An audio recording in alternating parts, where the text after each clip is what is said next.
Gâté de cette découverte, il se mit à dessiner et peindre des colombes un peu partout, sur ses cahiers, ses livres scolaires, sur le bureau, sur les murs et sur le sable s'il était.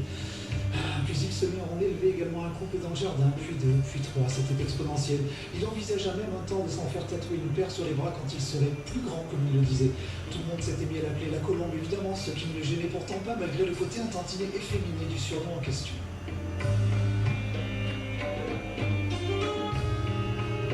Puis à l'été 1968 survint le drame, j'ai bien dit le drame. Parti en colo dans le Vercors, il se retrouva vite sous le feu des critiques de ses camarades de dortoir et dut se castagner souvent pour sauver son honneur, le pauvret. Et puis un soir, c'est le drame. Lassé du sempiternel même bisutage communément appelé passer la bite au cirage, ses camarades décident de lui faire sa fête à John Fitzgerald d'une toute autre façon. Partant du principe que l'on pouvait attraper des oiseaux en leur mettant du sel sur la queue, ils décident d'opérer de même et de viser les attributs cachés de la colombe, mon frère.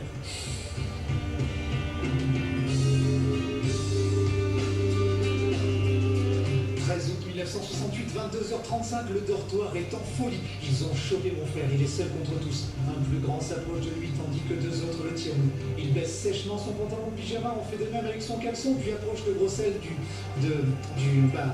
petit sexe tout recroquevillé de peur de mon frère. La main se tend, armée d'une poignée de gros sel. John Fitzgerald tente de crier, se débattre, mais il est trop tard, tout semble perdu.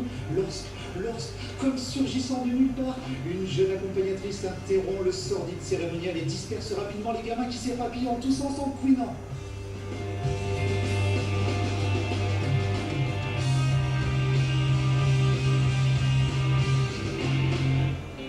Elle le regarde, le détail, avise la grosse paire de larmes qui coule lentement le long de ses joues. Elle s'approche alors de lui armée d'un beau sourire rassérénant, puis se cabre en arrière, détache ses cheveux et libère subitement une paire de longues et larges ailes blanches étincelantes qui recouvrent désormais son dos, qui masque désormais les deux tiers de la pièce.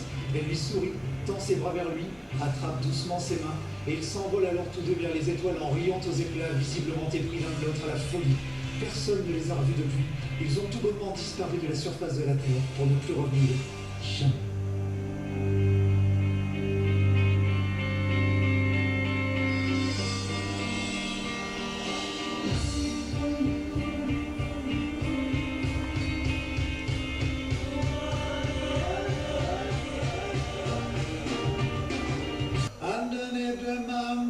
Tree, my sea, honey, and me, we fell by the sea.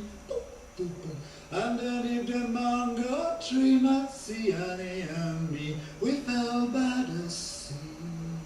C'était quoi mon texte déjà? Ah oui, grenouille.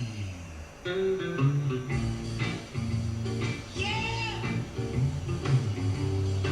I wonder if you people really understand how sweet it is to be in love.